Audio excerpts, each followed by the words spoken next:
आई, बहीण, पत्नी, गृहिणी असे अनेक भूमिका सांभाळताना स्वतःला कुठेतरी हरवून बसलेली स्त्री आज स्वतःसाठी हसली, खेळली.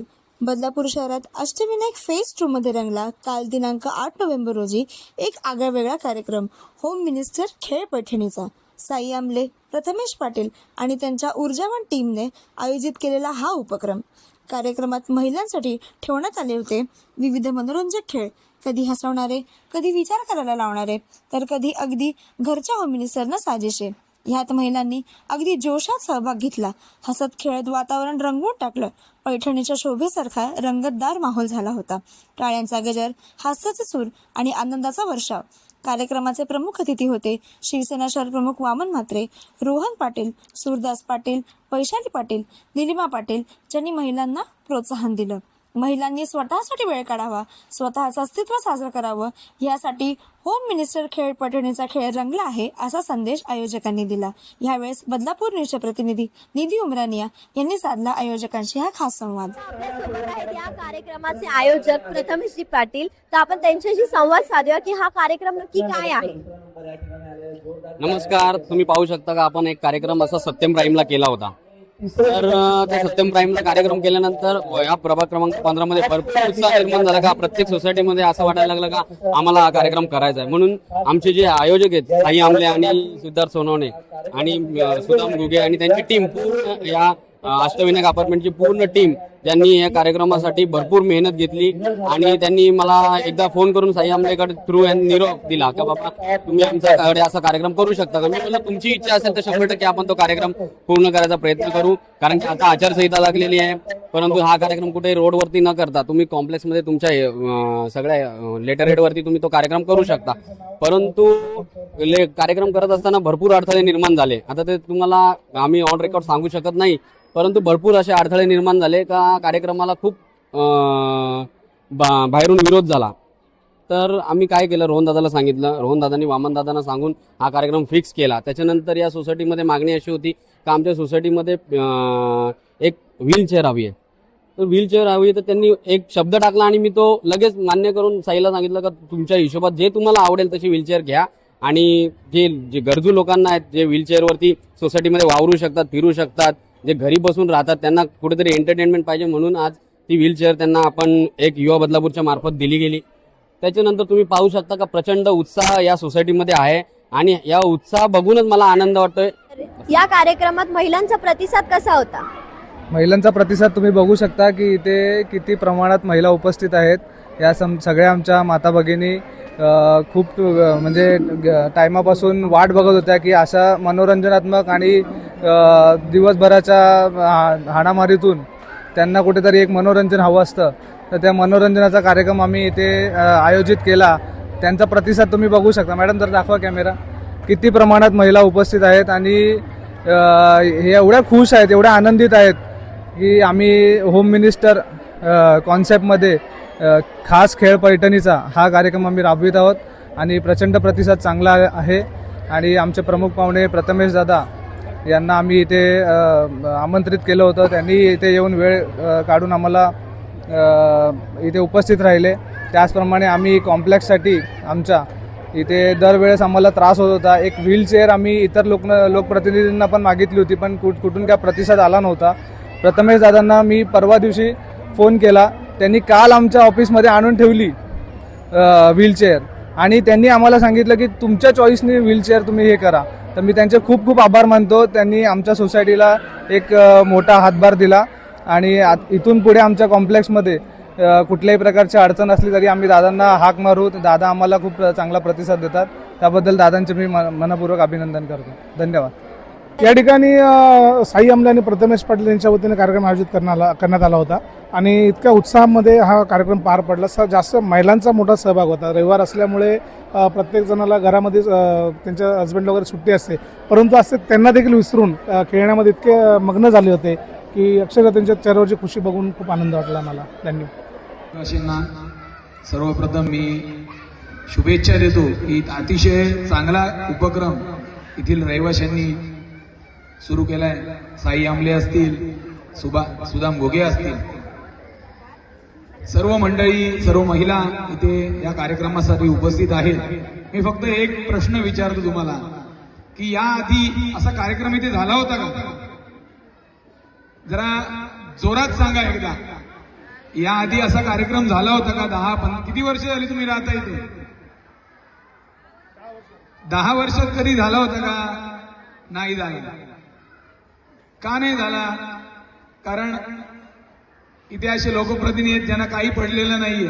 त्यांनी कधीच सांस्कृतिक उपक्रम राबवलेच नाही. आमच्याकडे तुम्ही कात्रप प्रभागात या, महिलांसाठी चांगल्या जिम आम्ही बनवलेल्या आहेत, पुरुषांसाठी चांगले जिम बनवलेले आहेत, क्रीडा संकुल बनवलेले आहेत, चांगले रस्ते, चांगली लाईट व्यवस्था, या सर्व गोष्टी तुम्ही कात्रपमध्ये आल्यानंतर तुम्हाला दिसतील. आणि हे सगळं करत असताना देखील हे सर्व एक नगरसेवकाचं काम आहे. त्याबरोबर आम्ही गेली 30 वर्ष, पुन्हा एकदा ऐका, 30 वर्ष आम्ही सतत वेगवेगळे कार्यक्रम राबवत असतो.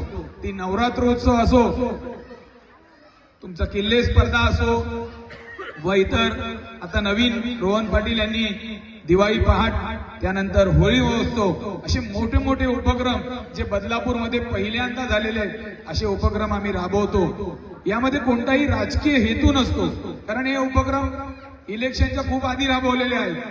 तेव्हा काय आम्हाला इलेक्शन आलंय म्हणून नाही. आता लोक इलेक्शन आलंय म्हणून बरेचसे कार्यक्रम राबवत असतात, परंतु तुमच्या कॉम्प्लेक्समध्ये तेही करत नाहीत. कारण त्यांना असं वाटतं की बाबा हे सगळे लोक आमच्या पैशावर विकत घेता येतील.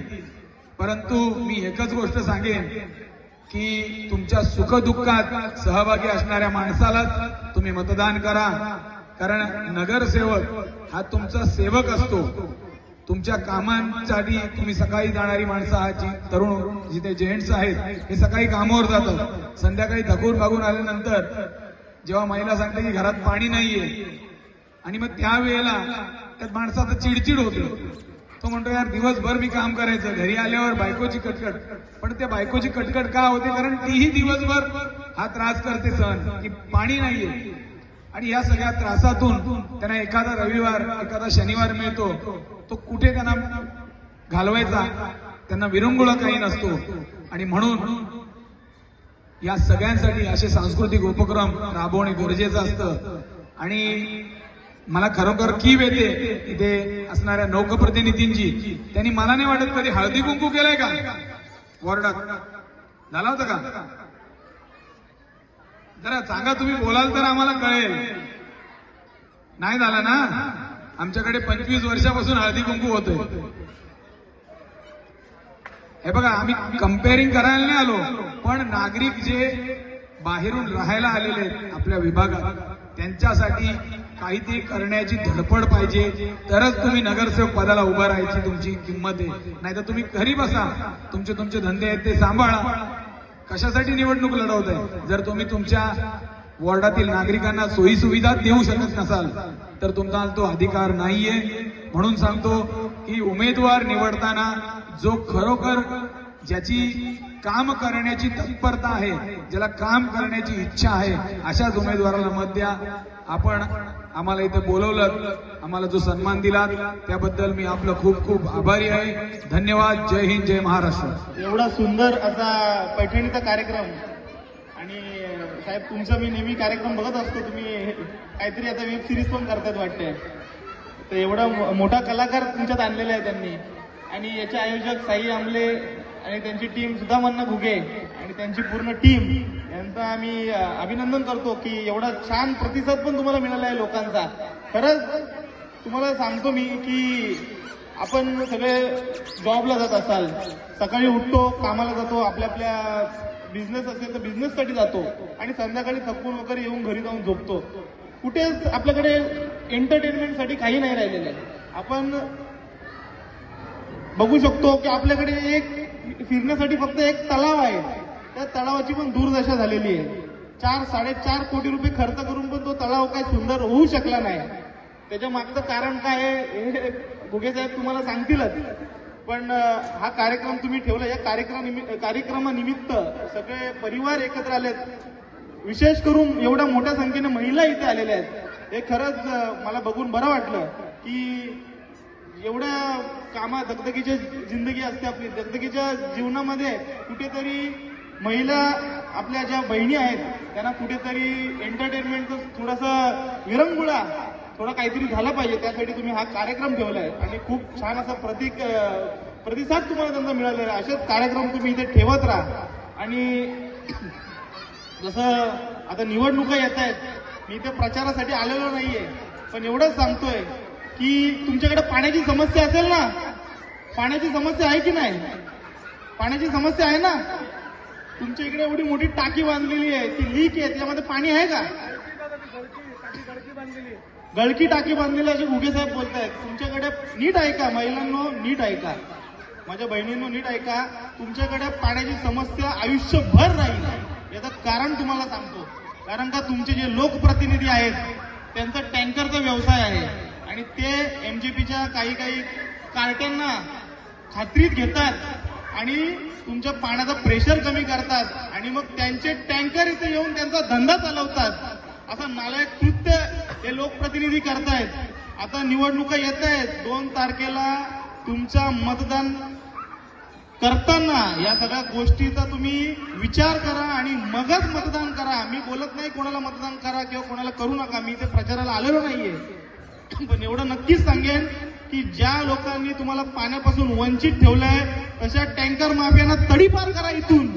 आणि अशा टँकर माफिया जेव्हा इथून तडीपार होईल तेव्हा तुमच्याकडे 24 तास पाणी येईल. एवढी सुंदर सोसायटी आहे, एवढे सुंदर लोक इथे राहतात, सुशिक्षित लोक इथे राहत आहेत आणि एवढ्या सुशिक्षित लोकांना पाण्याची समस्या आहे. एवढ्या महागाचे तुम्ही इथे 25-25, 30-30 लाखाचे घरं घेतले, तुम्हाला प्यायला पाणी नाहीये. याचं कारण तुम्ही कधी विचारलं नाही का त्यांना? इकडे येत आहेत, मतं मागायला येतात तेव्हा त्यांना फक्त एवढं बोला, तुम्ही आम्हाला एवढ्या वर्षात पाणी देऊ शकले का? जर तुम्ही आम्हाला पाणी देऊ शकले नाही तर आमच्या दारात तुम्हाला यायचा अधिकार नाही, हे तुम्ही त्यांना खमकावून सांगा. आणि येत्या निवडणुकीमध्ये तुमचं मत जो काम करणारा तुम्हाला वाटतोय त्या व्यक्तीलाच द्या. आणि असेच कार्यक्रम साई दादा आणि तुमच्या पूर्ण टीमला मी सांगतोय की असेच कार्यक्रम तुम्ही करत राहा. आणि मी नक्कीच काही मदत लागेल तर माझ्याकडे या आमचं प्रथमेश आहे, सुरदास दादा आहेत. आमच्या दारात कुठे आम्ही बंगल्यामध्ये कुत्रे पाळलेले नाही आहेत की चावायला धावतील कोणाला. आमचे दार 24 तास उघडे असतात. आमच्या चुलीपर्यंत, आमच्या किचनपर्यंत सगळ्यांना यायची परवानगी असते. आमचे दरवाजे कधीच बंद नसतात. 24 तास 365 दिवस अवेलेबल असणारे आम्ही लोक आहोत. म्हणून आमच्याकडे काय तुम्हाला जी गरज लागेल त्यासाठी आम्ही तुमच्यासाठी नेहमी उपस्थित असू. बिनधास्त काही काम असेल आम्हाला नक्कीच सांगा. थांबतो. जय हिंद, जय महाराष्ट्र. अष्टविनायक कॉम्प्लेक्सच्या रहिवाशांना माझा नमस्कार. आजचा कार्यक्रम हा खूप सुंदर आहे असं मला माहीत आहे, कारण ह्या भाऊचा कार्यक्रम मी पहिल्यांदा पाहिलेला आहे. त्यांनी अतिशय सुंदर कार्यक्रम करतात ते, आणि तुम्हाला मनोरंजन देण्याची जबाबदारी त्यांनी घेतलेली आहे. त्यामुळे मला वाटतं आमच्या भाषणाने कदाचित तुमच्या या कार्यक्रमात विघ्न येत असेल, कारण एक वेवलेंथ जमलेली असते आणि ती वेवलेंथ कुठे तुटू नये असं मला वाटतं. भाषणं खूप होत राहतील, आता सगळे मंत्री संत्री सगळेच येतील, पण आमचा प्रथमेश दादा हा पहिल्यांदाच या फील्डमध्ये येतोय. कसली आशा नाहीये त्याला असं वाटत नाही जिंकून आलो तरी ठीक आहे, नाही जिंकलो तरी ठीक आहे, माझं कार्य जे आहे ते मी करतच राहीन हा मनसुबा घेऊन तो आलेला आहे आणि त्याला तुम्ही निराश करणार नाहीत एवढीच आशा बाळगते आणि माझे 2 शब्द संपवते. जय हिंद, जय महाराष्ट्र.